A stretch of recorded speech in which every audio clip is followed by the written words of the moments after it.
Good morning and welcome to Connect MKE, formerly Our Issues Milwaukee. I'm your host, Andrea Williams.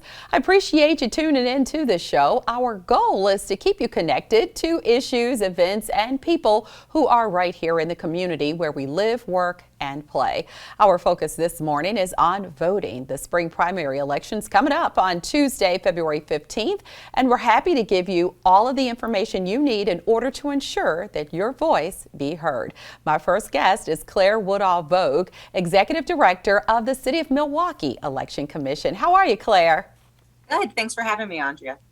I appreciate you being here. And before we get into the guidelines of voting, let's talk a little bit about the heightened scrutiny of the elections, and that's due in part to false accusations, conspiracy theories, those pretty much tied to the 2020 presidential election. So with that, you have some voters who question the real level of how things are being done. So you've got a record number of people from both parties who really are interested in being inspectors for the upcoming election. Can you talk a little bit about that? Absolutely. So there was a state statute that's always been in place that allows both political parties to nominate election inspectors, and they get preference over our nonpartisan, unaffiliated inspectors, both at the polling place and at our central count processing where we process absentee ballots. So in previous years, we had a handful of nominees who agreed to work from the Republican Party, and the rest of our election inspectors were always unaffiliated. This cycle, we received nearly 600 nominations between the two political parties, the majority of which were requested to work at central count processing, which is where we've also seen a lot of the scrutiny is on absentee ballots. So it will be a change for us, but we're looking forward to kind of showing both parties, how election administration is conducted, and that's very open and transparent.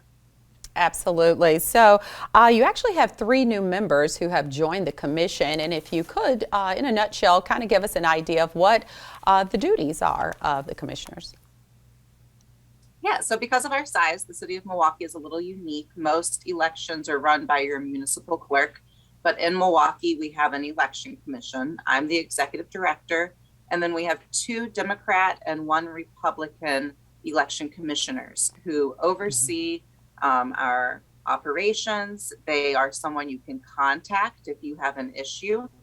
Their email is on our website. And then they are really the eyes and ears of the political parties. They go out on election day, observe things at polling places and central count, and then they will actually certify our election results as well.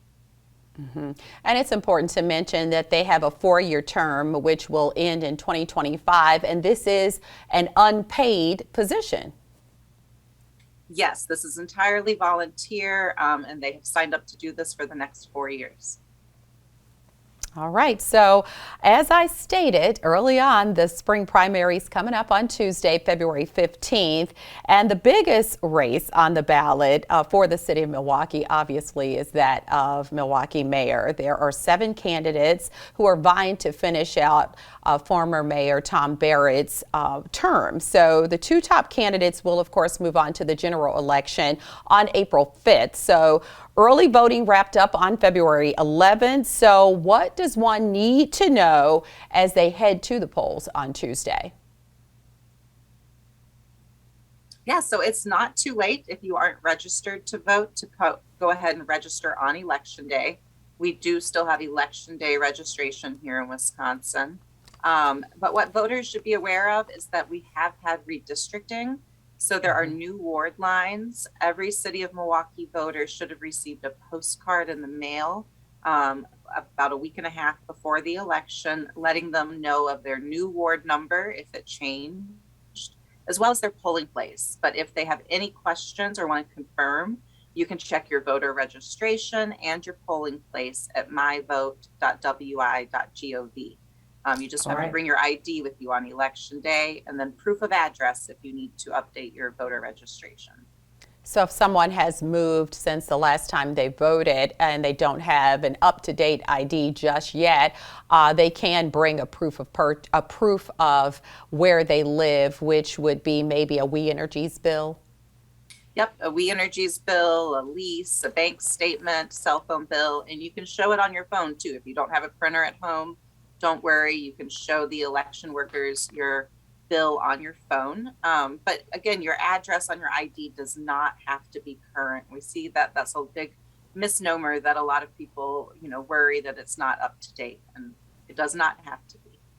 Yeah, that's a very important thing for people to notice, that you can register on Election Day, and you can bring proofs of where you live and things of that nature. So there's really nothing to stop you from getting out there and voting for those people who will be leaders in our city. So the mayoral candidates, they will be appearing on the ballot in a specific order. How did you come up with that order?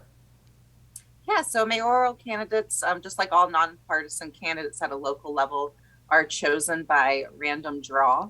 So we have two bowls. We pull a name out of one bowl and then a number for their ballot placement out of the other. So it was done at random. We get a lot of questions about that because in other races it might be by party or alphabetically, or some states they list the incumbent first. So for the city of Milwaukee, are there any other races that will be appearing on the ballot this time around? Yes, there are two primaries for county supervisor. So if you live kind of on the east side or on the south side in specific districts, there are two primaries for those voters. All righty. So one thing about it, it was somewhat of a roller coaster, and I think you probably would agree when we talk about absentee ballots and drop boxes when it came to the courts. But people are allowed to go to drop boxes and put in their absentee ballots. So what specifically do we need to know for those individuals? Yeah, so if you're watching and you are still holding on to your absentee ballot, it's not too late to use a drop box. We have to receive your ballot by Election Day, so do not use the mail at this point.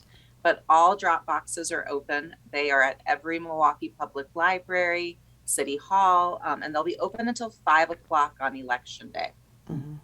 And I will repeat that the drop boxes will remain open through 5 p.m. on February 15th. And those drop boxes are located at city libraries across the city hall complex on North Market and the Election Commission warehouse, which is at 1901 Kinnickinnick Avenue.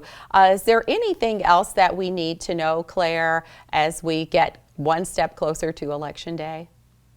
No, I think I would just encourage everyone to participate in this election. This is the first time in over 15 years that we haven't had an incumbent for mayor on the ballot. So it's time for Milwaukee's voices across the city to be heard. And the only way that you will make an impact is if you actually show up and vote. That's right. And the polls open at 7 a.m. and they'll close at 8 p.m. And if someone's in line at 8 p.m., they still will be able to vote, right? Absolutely. So long as you're there by 8, we will stay open to service you. Yeah, and I know this is a very busy time for you, so it goes without saying I really appreciate your time today. Thank you so much for having me. Thank you. Claire Woodall-Vogg is the Executive Director of the City of Milwaukee Election Commission. Keep in mind, Milwaukee's spring primary elections on Tuesday, February 15th, and the general election is on Tuesday, April 5th. For more information on anything we've discussed, you can go to myvotewi.gov, or you can go to city.milwaukee.gov or call 414-286-VOTE. Again, the polls open at 7 a.m. and close at 8. When we return to Connect MKE, we'll talk with the elections director from the Milwaukee County Elections Commission, and we'll wrap up with a few candidates who are on the ballot to be the next mayor of Milwaukee. We'll be right back.